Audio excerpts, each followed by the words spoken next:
The Commandant called me during parade. The sun was burning hot, the sound of boots hitting the concrete, steady, sharp, in perfect rhythm.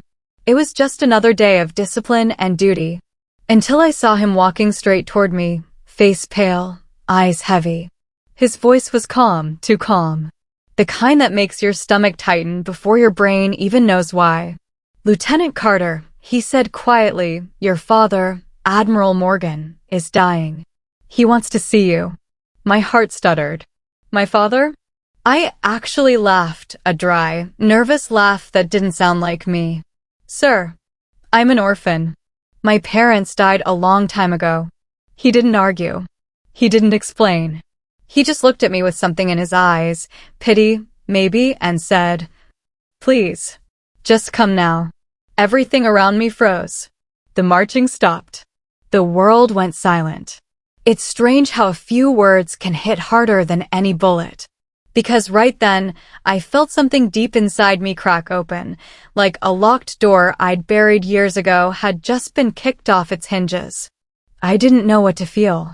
Confusion? Anger? Hope? It all blended into one tight ache in my chest.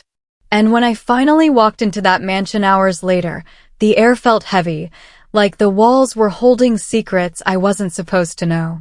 I froze in the doorway. My heart stopped because of what I saw. Beat of silence. Before I tell you what happened inside that house, please hit that like button, subscribe, and tell me where you're watching from in the comments. Because this story broke me before it healed me. And maybe it'll heal someone else too.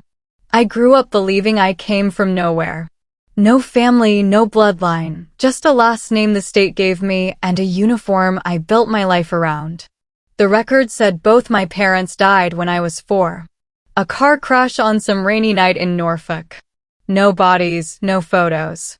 Just paperwork. The orphanage staff said I was lucky to survive. I never felt lucky. The naval orphanage where they raised me was strict. Everything ran on whistles, bells, and rules like a base, but smaller and colder. I learned to make my bed so tight you could bounce a coin off it. I learned to eat fast and speak only when spoken to. Mostly, I learned to keep my feelings locked down where no one could touch them.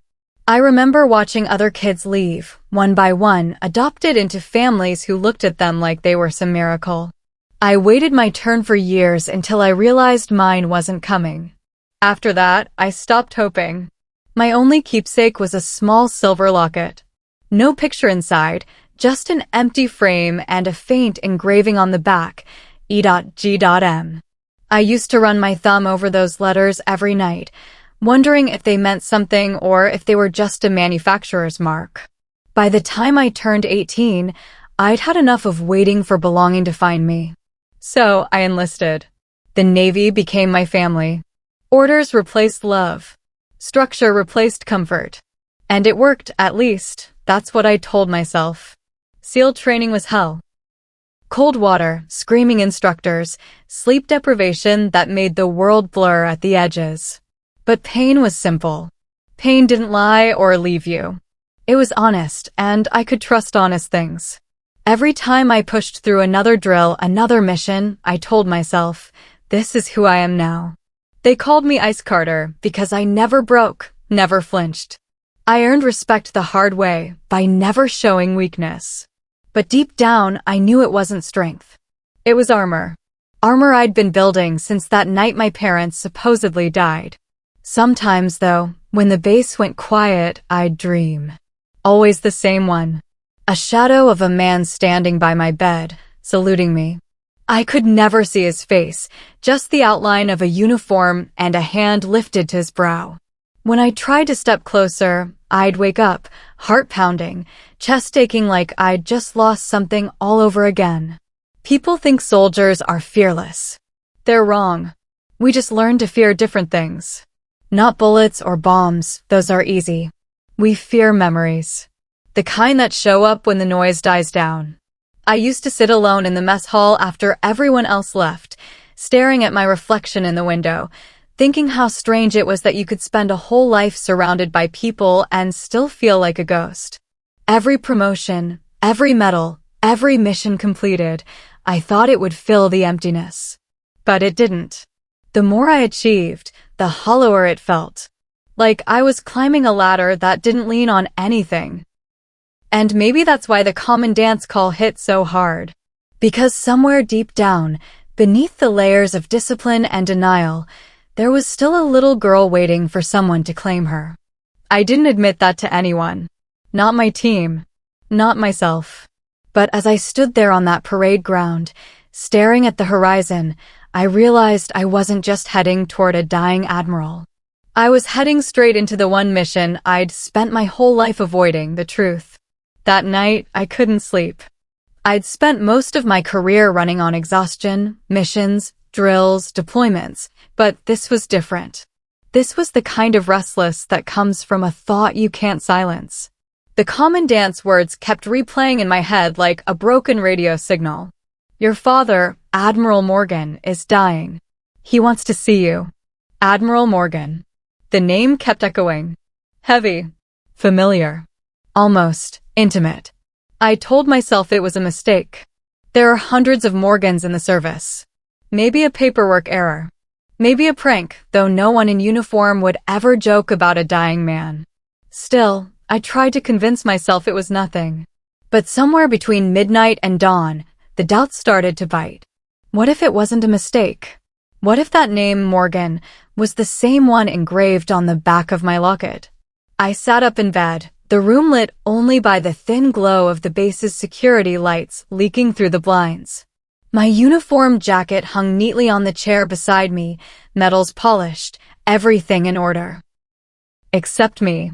Inside, I was chaos. I reached under the bed and pulled out a small metal box I hadn't touched in years.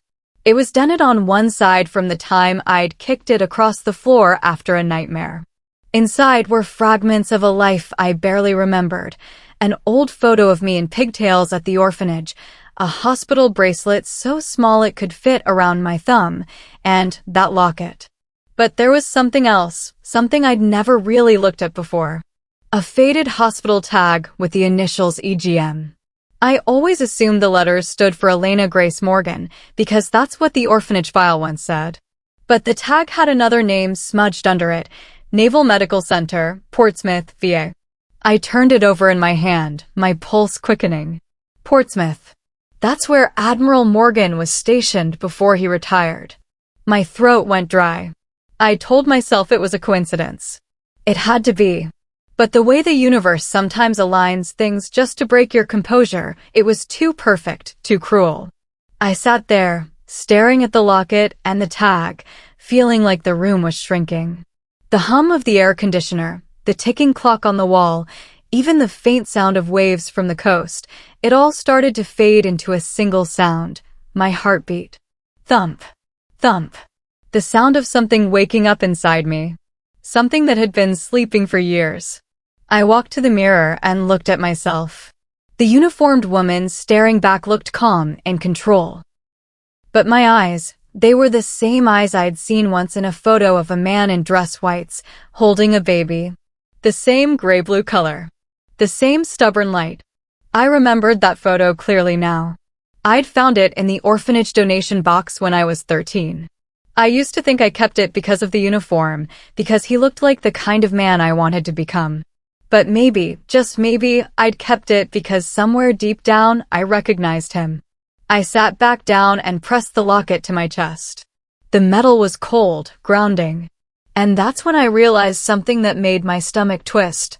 If Admiral Morgan was my father, if he had known about me all these years, then someone had been lying. Someone had decided I was better off alone. My hands were shaking when I reached for my phone. The Commandant answered on the second ring. Lieutenant.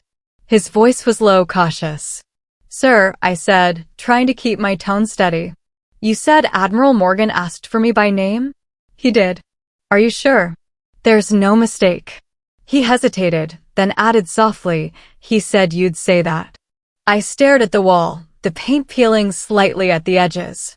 That small imperfection drew my eyes because everything else suddenly felt too sharp, too real. Sir, I swallowed hard. I'll go. The words hung in the air after I said them. Heavy. Final. He didn't sound surprised. A car will be waiting at 0600. When the line went dead, I just sat there for a long time, phone still in my hand, staring into nothing. The clock on my nightstand clicked over to 2:14. I didn't move. I just kept thinking about the man in that photo, the initials on the tag, and the voice of the Commandant saying, "He said you'd say that." Somewhere between those words and the silence that followed, I realized the truth I'd been avoiding my entire life. I wasn't just heading to meet a dying admiral. I was about to face the ghost of every lie I'd ever believed about who I was. The flight to Annapolis felt longer than it should have. I sat by the window the entire time, watching clouds move like slow ghosts across the sky. Every bump of turbulence made my stomach twist, not because I was scared of flying, combat had cured me of that, but because I couldn't shake the thought that I was heading straight towards something I wasn't ready to face. The name Admiral Morgan looped in my mind like static. Sometimes I caught myself whispering it under my breath, testing how it sounded next to mine. Morgan. Carter. Both felt wrong now, like wearing someone else's uniform. When the plane landed, the sky was the color of old steel. A black sedan waited at the curb, engine humming, driver standing at attention with a small sign that read Lieutenant Carter. He didn't speak when I got in, just nodded once and pulled away from the terminal. Annapolis rolled by outside the window, quiet streets, old buildings, white fences that looked too clean to be real. The kind of place where history sits heavy in the air, like salt before a storm. We drove in silence for nearly an hour until the houses started to grow farther apart and larger, the kind of estates that looked like they'd been there since the country was born. Finally, the driver turned onto a long gravel road lined with oaks. The branches arched overhead, their leaves whispering against each other, making the kind of sound that reminded me of waves hitting a ship's hull. At the end of the drive stood a mansion, white pillars, iron gates, flag at half-staff. The place didn't just look old, it looked sacred, like every secret it held was buried in the foundation. A man was waiting by the door. Mid-50s, thin, gray suit pressed to perfection. His eyes carried that kind of tired politeness you only see in people who've spent their lives cleaning up other people's messes. "Lieutenant Carter?" he asked. I nodded. "I'm Mr. Hayes, Admiral Morgan's attorney." "Thank you for coming." "I didn't have much choice," I said. My voice sounded flatter than I meant it to. He gave a small smile, as if he understood. "Please follow me. The Admiral is upstairs resting. But before you see him, there's something I think you should notice." The front door opened into a hallway that could have been mistaken for a museum. The air smelled faintly of polish and medicine. Every wall was lined with portraits, men in uniform, medals gleaming, eyes fixed somewhere far beyond the frame. Generations of soldiers, their names carved into plaques below the paintings. Morgan, Morgan, Morgan. My boots clicked against the marble floor. Each step echoed. It felt wrong to make noise in that house. We turned a corner, and that's when I saw it. A single painting hung at the end of the corridor, larger than all the others. Light from the tall windows fell directly across it, like the house itself wanted to make sure I saw. I stopped. It was me.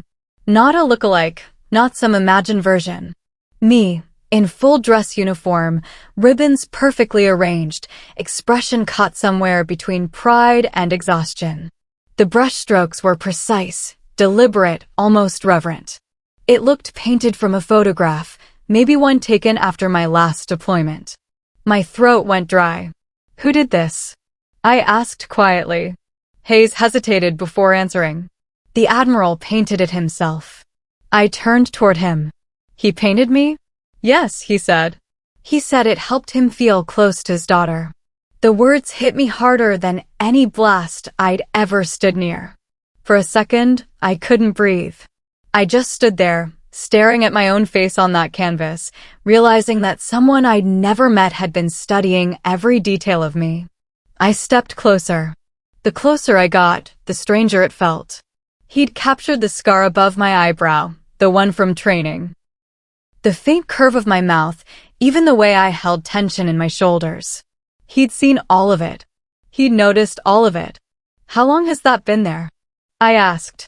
About a year, Hayes said softly. He commissioned it when his health started to fail. Why would he do that? He didn't even know me. Hayes looked down at the floor. He knew you, Lieutenant. He's followed your entire career. My chest tightened.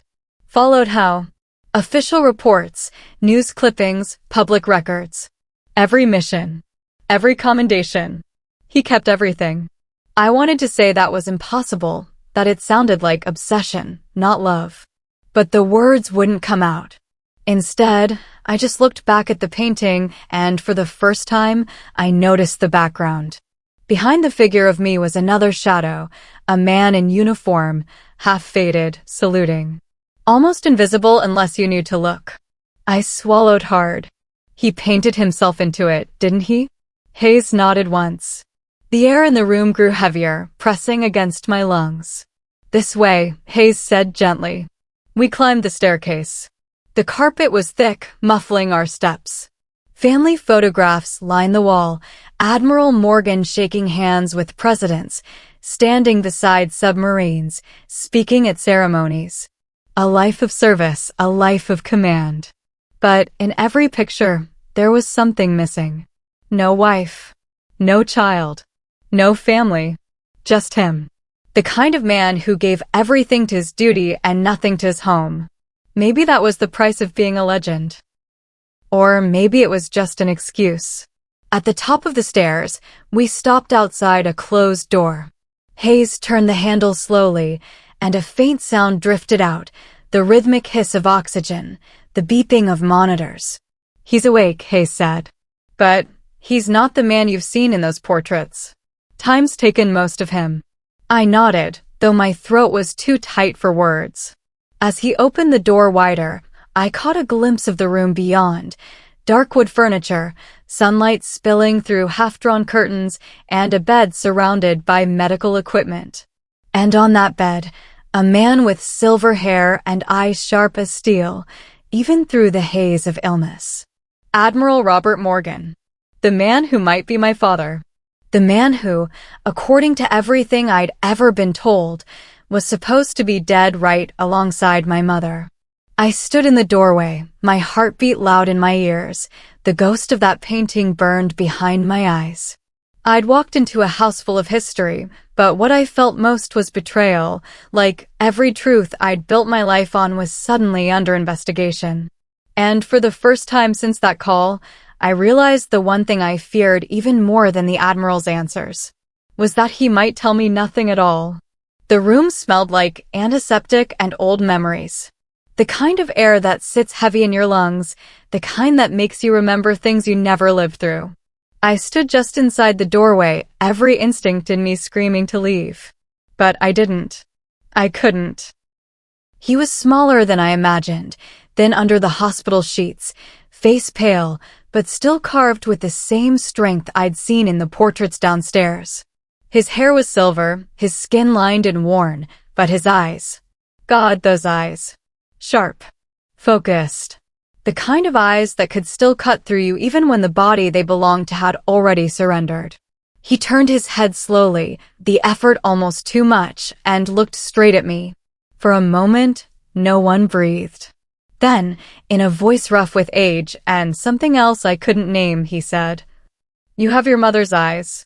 My throat went tight. That one sentence hit like a slap. "Don't," I said, taking a step back. "Don't say that to me. You don't know me." He smiled faintly, just enough to show there was still a trace of command in him. "I knew you before you could walk."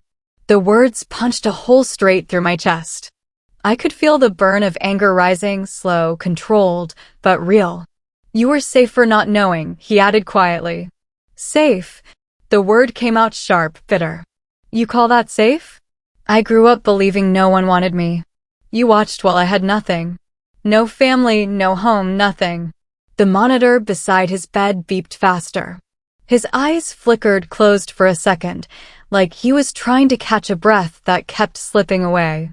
"It was the only way to keep you alive," he whispered. Alive? I said. Do you have any idea what kind of life I had? Do you even care? He didn't answer.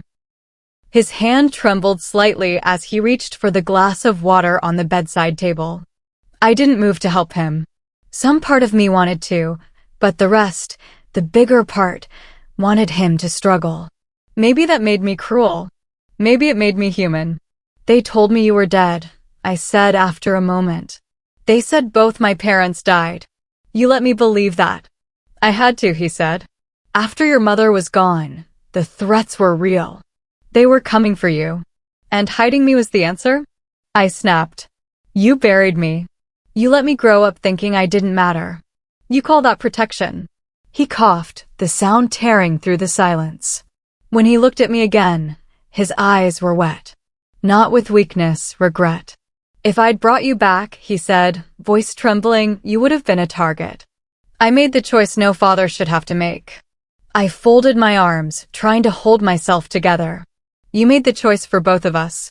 The oxygen machine hissed quietly between us. The steady rhythm of his breathing filled the room like a metronome counting down to something neither of us could stop. I wanted to scream at him, to say everything I'd rehearsed in my head during that drive up the long gravel road.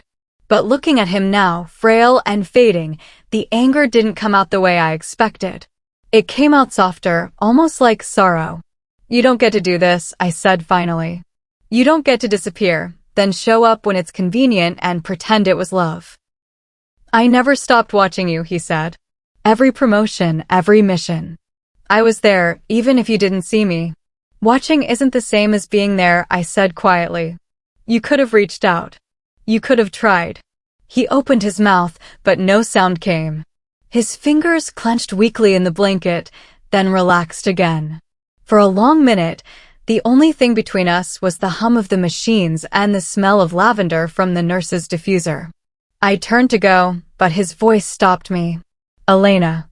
Hearing my name from him felt strange, like he'd stolen it from somewhere private. I turned back. Your mother used to say that love means choosing safety over pride, he said. I didn't listen then. I should have. Maybe you wouldn't hate me so much if I had. I don't hate you, I said, though I wasn't sure if it was true. I just don't understand you.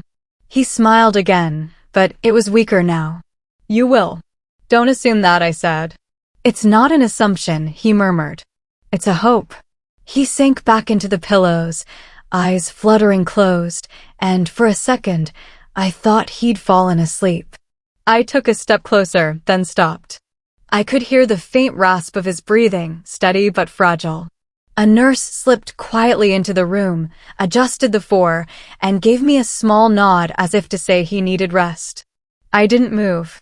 I just stood there, staring at him, this man who was supposed to be my father, this man who had built his life around rules, duty, and silence. Maybe we weren't so different after all. The nurse whispered, "You can come back later, Lieutenant." I nodded and turned to leave. My hand brushed against the doorframe, and I realized my palm was sweating. When I stepped into the hallway, the air felt heavier than before. Downstairs, the painting of me still hung where I'd left it. The light had shifted, the shadow of the man behind me more visible now. The Admiral's ghost inside my portrait. I stood there a long time, staring at it, until my reflection in the polished glass blurred and all I could see was the space between who I was and who he thought I'd been. I don't remember how long I stood there staring at that painting, but when I finally turned, Hayes was waiting in the doorway. His expression was gentle, careful, like he was about to hand me something that could break if I breathed too hard. "The Admiral asked me to give you this," he said.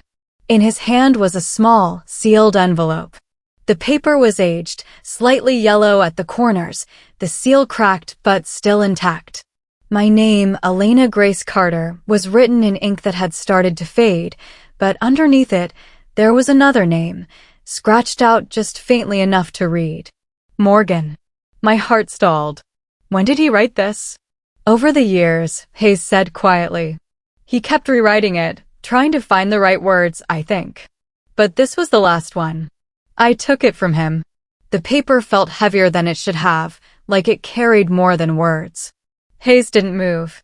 He wanted you to open it alone. I nodded, and he disappeared down the hall, leaving me in silence. I sank onto the bottom step of the staircase. My fingers trembled as I broke the seal.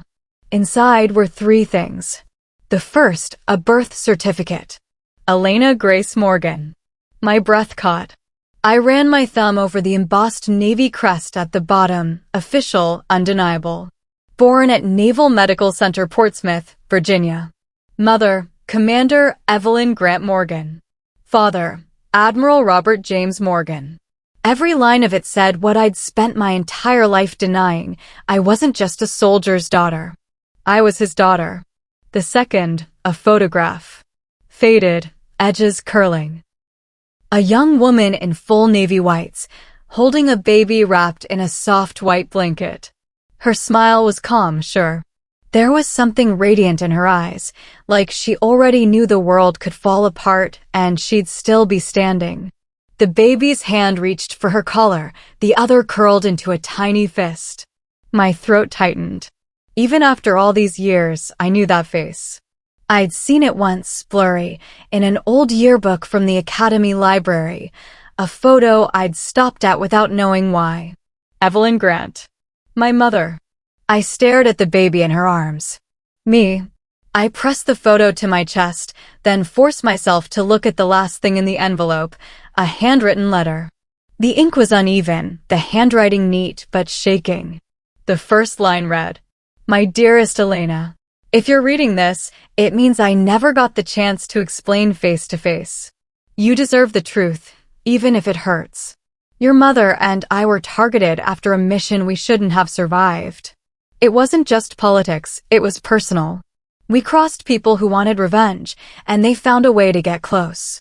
The night you were born, she made me promise that no matter what happened, you'd live free of our enemy's reach. When the first threat came, we had to act. Your mother and I staged your deaths. We burned the records, erased the evidence, and made it look like the crash that took her life took yours too. You were sent away under a new name. Carter. A name I chose because it meant strength. Because I thought it would keep you safe. I watched from a distance. Every step. Every victory. Every scar. I saw the way you carried yourself, the way she used to. And though I never reached out, you were never forgotten. Not for a single day. To save you, I had to lose you. I know you may never forgive me. But I hope one day you'll understand that love, in my world, was often indistinguishable from sacrifice. Dad. The letter slipped from my hands. For a second, the whole room felt like it tilted. The air rushed out of my lungs, and something broke loose inside me, a sound I hadn't made in years. Not quite a sob, not quite a breath. Something in between. You didn't save me, I whispered. You erased me. My voice cracked on the last word. I pressed the letter to my knees, shaking. The house was silent except for the faint hum of the machines upstairs, keeping him alive just long enough for this moment to find me. My mind ran wild, flipping through every year of my life. Every night I'd lain awake wondering why I wasn't enough for someone to stay. Every time I'd told myself I didn't need anyone. Every medal I'd earned, thinking maybe if I were perfect, someone out there might finally notice me. He'd noticed. He'd noticed everything. And still, he'd stayed away. I hated that the truth didn't make it easier.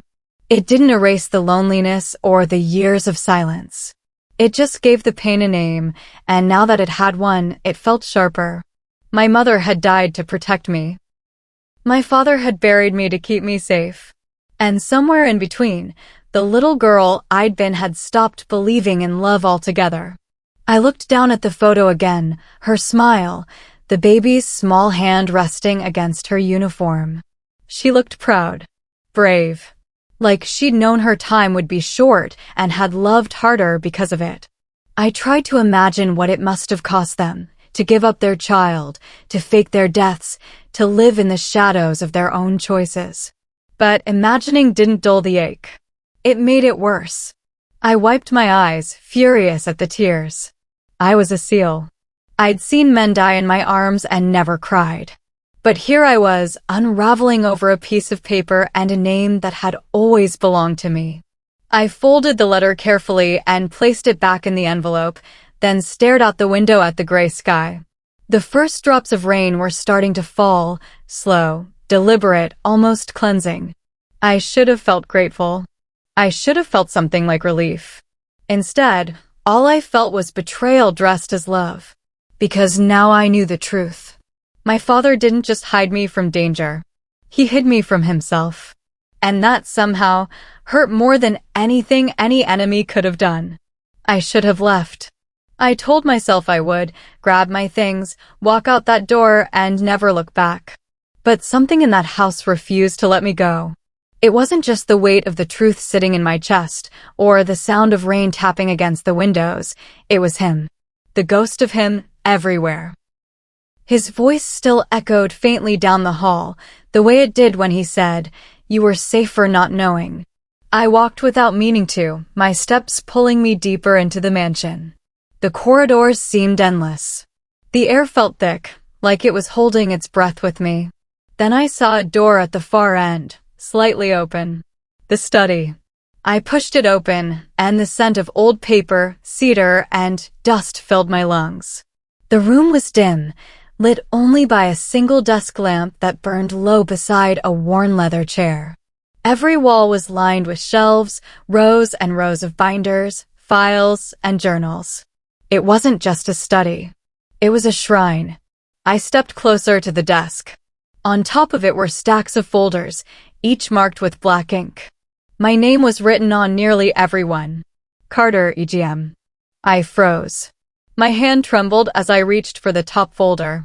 It creaked when I opened it, pages filled with reports from my missions, copies of commendations, performance evaluations, even candid photos of me on deployment. Every moment of my career was in that room. Every step I'd taken, every mission I thought I'd done alone. He'd been watching me all along. My breath caught as I flipped through the pages. His handwriting ran along the margins, small and careful, like he was afraid to take up too much space. Leadership under fire. Her mother's resolve. My pride. I didn't know whether to cry or throw the folder across the room.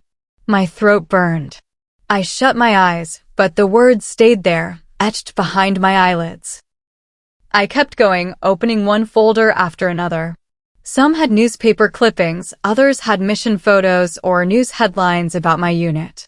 He dated each one, noted every commendation, every article, every name. It wasn't just documentation, it was devotion. But devotion mixed with guilt. I found journals stacked in the corner. Leather-bound, numbered in order. I picked one up at random, flipped it open, and read. June 3rd, 1998. Saw her first deployment photo today. She has Evelyn's eyes. I wonder if she still hates thunderstorms. Another entry. April 12th, 2002. She was promoted today. I wanted to call her. God, I wanted to. But what right do I have? I sank into his chair, heart pounding, eyes scanning page after page. Each one felt like a confession. September 8th, 2010. Watched her medal ceremony on TV. She didn't smile once. I don't know if it's pride or grief that she hides behind those eyes. The ink blurred as my tears hit the page before I even felt them fall. I didn't mean to cry, but the sound came out quiet, almost fragile.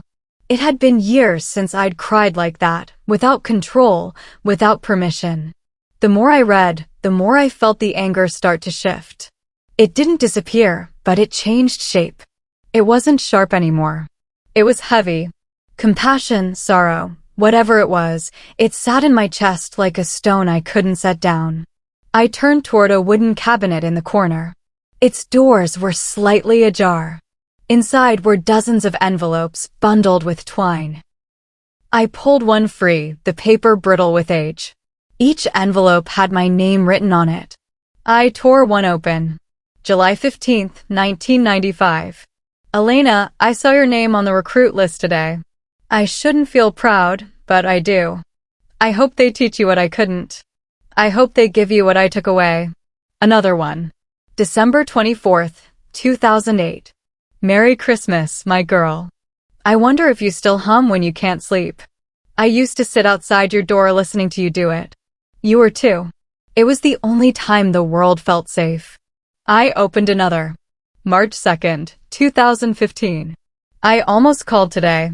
I even dialed the first 3 numbers. But what if she doesn't answer? What if she does? Every letter ended the same way. Forgive me when you're ready. Over and over. 30 years of apologies he never sent. I held the stack against my chest, the edges cutting faintly into my palms. He'd kept them all, like a man waiting for a miracle that never came. I looked around the study again. The photos, the binders, the journals, all of it was proof of a man haunted by love and regret. A man who'd spent half his life commanding fleets and the other half writing letters to a daughter who might never forgive him. I walked to the window. The rain had picked up, washing the world in silver streaks. I pressed my forehead to the glass and whispered, "You could have told me. You could have let me know I wasn't alone." My voice cracked. I waited for the anger to come back, but it didn't. Just that strange, aching tenderness, the kind that hurts more because you know it comes too late. I turned back toward the desk. On it, beside the lamp, was a small frame turned face down. I reached for it, hesitated, then flipped it over. A photo of my mother, smiling, holding me in her arms. A younger version of him stood behind her, his hand on her shoulder. The 3 of us, frozen in a life that could have been. I traced their faces with my fingertip, then set it down gently. "You loved her," I said quietly, "and you lost her. And then you lost me too." The room didn't answer, but I felt it. That thick, invisible pull, the truth that had been buried under years of silence. He hadn't just been protecting me from enemies. He'd been protecting himself from the guilt of surviving when she hadn't. I exhaled slowly, my voice barely a whisper. "You spent your whole life saving everyone but yourself, didn't you?" The rain outside grew louder, thunder rolling across the distance like a salute.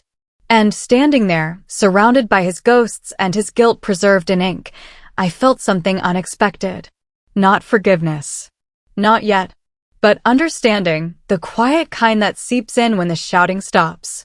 When I finally left the study, the rain had turned into a storm.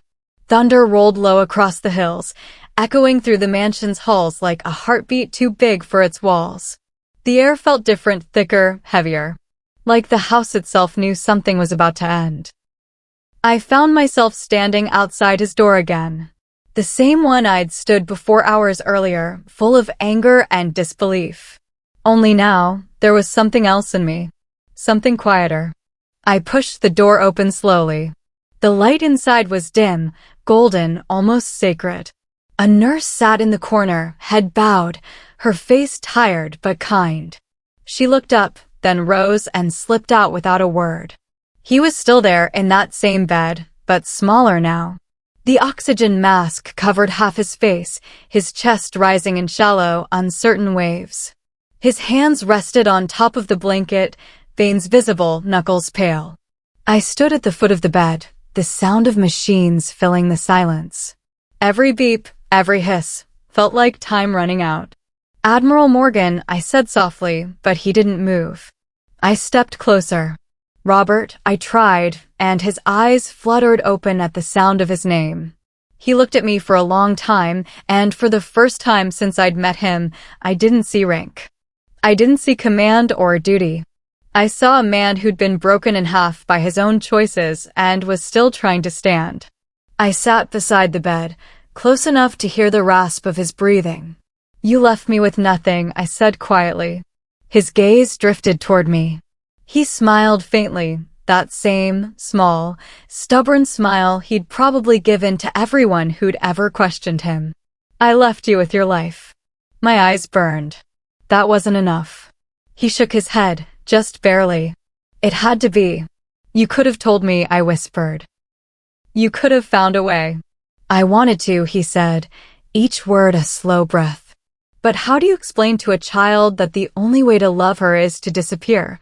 I swallowed hard, looking down at my hands. They were shaking. You think that makes it better? I asked. You think that makes it noble? No, he said. It just makes it true. I didn't know what to say to that. There wasn't anything left to say. The silence between us stretched long enough to hold a lifetime of unsent words. Then, slowly, he reached for something on the table beside him. His fingers trembled, struggling to grasp the chain. I leaned in, instinct taking over, and helped him lift it. A locket. The same one I'd worn all my life. For a second, I thought it was a trick of the light, some cruel coincidence. But no. My locket was around my neck, the cold metal pressed against my skin. This one was identical, down to the faint scratch across the front. There were two, he said softly. Yours and hers. I took it from his hand carefully. My fingers brushed his, dry, fragile, human. I opened it. Inside, a folded piece of paper, so small it looked like a secret that had waited decades to be heard. I unfolded it, breath caught in my throat. In faint handwriting, I read, "For EGM, always safe." My name. His promise. My chest tightened. That tiny scrap of paper felt heavier than any medal, any command, any truth I'd ever carried. You kept this all these years? I whispered. It was the last thing your mother touched, he said. His voice broke on the word mother. I couldn't let it go. I didn't realize I was crying until I felt the tears slide down my face. I turned away, but he caught my hand. His grip was weak, but it was steady. Elena, he said, I never wanted you to live with my mistakes. You did anyway, I said softly. He smiled, and for a moment, I saw the man he must have been years ago, proud, fearless, certain of everything. You were your mother's heart, he said. And my redemption. I leaned closer, resting my hand over his. You don't get to call yourself redeemed. Maybe not, he murmured. But you do. His eyes drifted toward the window, where the storm outside was dying down. A faint shaft of light broke through the clouds, falling across the floor. It's strange, he said quietly. After all the missions, the battles, the men I commanded, it's your voice that makes me feel like I can finally stand down. My voice trembled. You're not standing down, sir. You're going home. His breathing hitched. He nodded once, almost proud. Then let me go as a soldier, he said. I straightened. Without thinking, I came to attention beside his bed. My boots clicked against the wood. My spine locked. My hand rose in salute. Aye, sir, I said softly. You've done your duty. His lips curved into a faint smile. His eyes met mine, gray-blue, the same shade I saw in the mirror every morning. Semper Fi, my daughter, he whispered. The monitor gave one last, steady tone. Then nothing. The kind of silence that feels alive. I lowered my hand, but I didn't move. The machines were still, the air too still. His chest didn't rise again. I reached out, pressed my fingers to the back of his hand, the same hand that had once held me in that old photograph. The same hand that had written all those letters. Rest easy, sir, I whispered. You're dismissed. The rain outside softened to a quiet drizzle. The flag outside the window stirred once, then hung still. I sat beside him until the light faded, holding that locket between my palms, listening to the house grow silent around us. For the first time, I didn't feel like an orphan. I felt like a daughter, one who had finally come home, even if it was just to say goodbye. The day of the funeral was cold. Not the kind of cold that bites, the kind that seeps quietly into your bones, the kind that feels like grief itself. The sky hung low over Arlington, gray and heavy, the air still except for the flags rippling softly in the wind. Rows of white stones stretched endlessly in every direction. Perfect symmetry. Discipline even in death. I stood at the back, hands clasped behind me, in full dress uniform. I didn't sit with the admirals or the dignitaries. I didn't belong up front, and, honestly, I didn't want to. I wanted distance, just enough to breathe, but close enough to not forget. The rifles fired their salute, 3 sharp cracks that echoed through the cold air, each one like a heartbeat breaking. Then silence. I watched as the flag was folded, careful, deliberate, precise, until it became a perfect triangle. A young officer handed it to the Commandant, who turned and placed it in my hands. The weight of it surprised me. Heavier than I expected. On behalf of a grateful nation, he said softly. I nodded, but the words barely reached me. All I could see was the color of that flag, the red, white, and blue of every promise he'd ever made and broken, folded neatly into something I could finally hold. After the crowd dispersed, Hayes approached. He didn't say much, just handed me a small velvet box, deep blue, edges worn. He asked that you open it when it's over, he said. I waited until everyone was gone. The sound of boots faded, engines started, then silence returned to the field. I opened the box. Inside was a silver bar engraved in small, steady letters. For the daughter who outranked her father's fears. My vision blurred. For a long time, I just stared at the words, running my thumb over them like they might disappear if I looked away. It was the kind of message that said everything he never could while he was alive, the apology, the pride, the love too complicated to say aloud. I tucked it into my uniform pocket and stood at attention one last time. Semper Fi, sir, I whispered. You can stand down now. The weeks after the funeral felt like recovery after battle. Everything quiet, but never truly still. I stayed busy because stillness hurt too much. Paperwork. Missions. Training. Anything that filled the hours. Then Hayes called. He left something for you, he said. In his will. I met him at his office a few days later. The building smelled like coffee and paper, all business, no emotion. He handed me a stack of documents, neatly clipped. He wanted this signed before the year's end, Hayes said. It's the Admiral's final directive. I scanned the pages. Legal terms. Trust funds. Estates. And then I saw it, the Morgan Legacy Foundation. A scholarship, Hayes explained. For naval orphans. Training, education, housing. It's fully funded. He wanted you to oversee it. I blinked at the words, my throat tightening. He wanted it to be in your mother's name, Hayes added, but you renamed it. I looked up. Yeah, I said softly. The Morgan Legacy Foundation. For both of them. He nodded, smiling faintly. He'd like that. The first time I visited the orphanage again, it didn't look the same. The old cracked walls were gone, replaced by fresh paint, sunlight pouring through new windows. The sign out front read the Morgan Family Center. Inside, the walls were lined with photos of graduates, kids who'd gone on to serve, to build, to lead. Faces full of hope I hadn't seen back when I lived there. I walked down the hallway slowly, the sound of children's laughter echoing from one of the classrooms.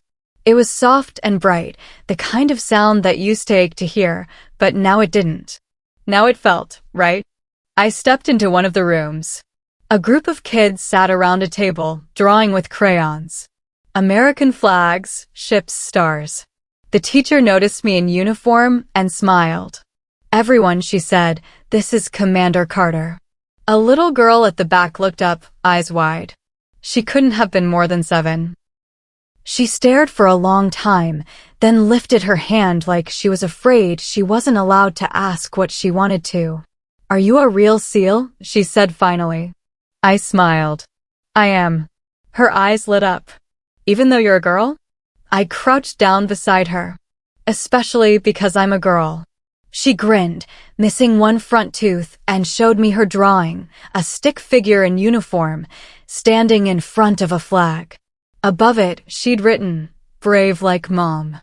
Who's that? I asked gently. My mom, she said. She's gone, but I think she watches me when I'm scared. My throat tightened, and before I could stop it, my hand reached out to rest lightly on her shoulder. Then she's still here, I said.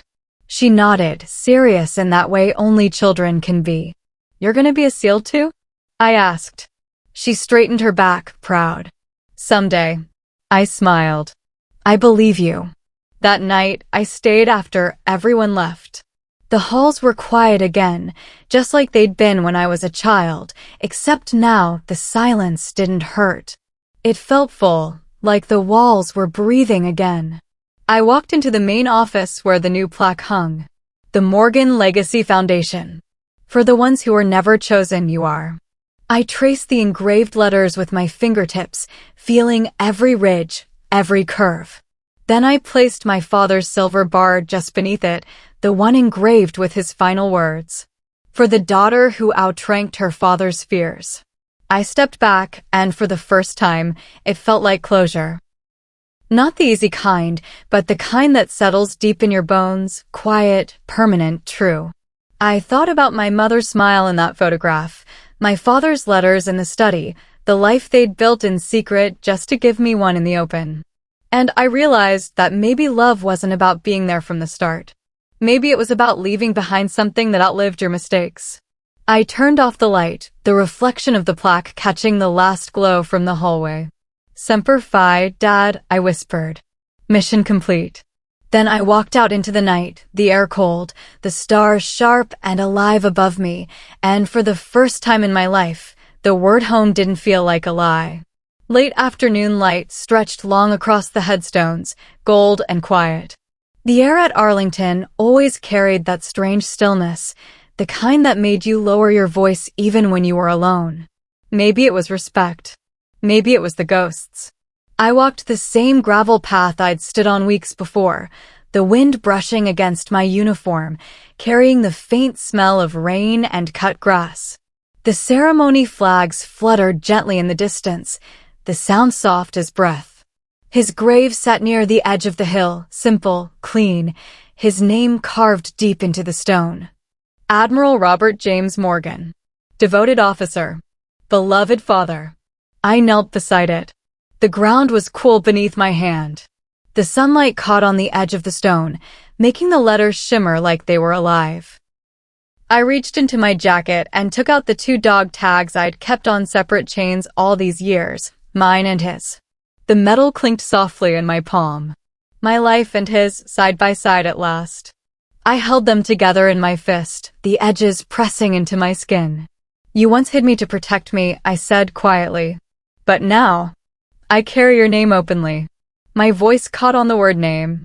The sky was turning amber, that fleeting color between day and night, the kind of light that makes everything look softer, even grief. I traced the carved letters again, slowly. You did what you thought you had to, I whispered. And maybe that's what being a parent really is, loving someone enough to live with their hate. A breeze moved through the trees, making the flags ripple. I straightened, came to attention, and saluted. The motion was instinctive, but this time, it meant something different. It wasn't for the Admiral. It was for the man who'd painted my portrait. Who'd written letters he never sent. Who'd built a life of silence just to keep me breathing. The man who, for all his mistakes, still loved me the only way he knew how. I lowered my hand, took a slow breath, and said softly, "Rest easy, sir." For a long moment, I just stood there, the world around me still except for the hum of distant traffic and a bird somewhere in the trees. The kind of peace that doesn't feel earned, but given, like forgiveness finally stopped fighting. I looked down at the tags in my hand, then slipped them both over my neck, the chains cool against my skin. 2 names. 1 bloodline. I smiled faintly. You'd probably hate that I outrank you now, I whispered.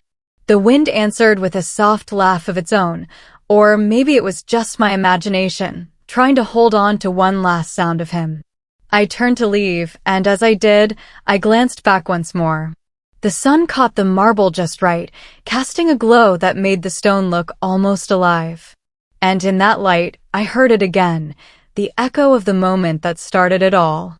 Lieutenant Carter, the Commandant, had said, "Your father, Admiral Morgan, is dying. He wants to see you." Back then, those words felt like the end of something.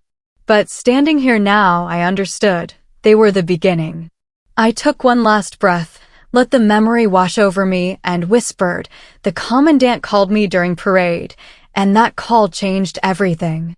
The world around me glowed gold as the sun sank lower, wrapping the stones, the flags, the earth itself in a light that felt like closure. I turned toward the camera, toward the place where all stories end and others begin. My expression soft, voice steady. If you've ever carried a story like this, I said, of loss, of truth, of forgiveness, share it below. Maybe your words will help someone else find their way home. I held the tags once more, feeling their weight.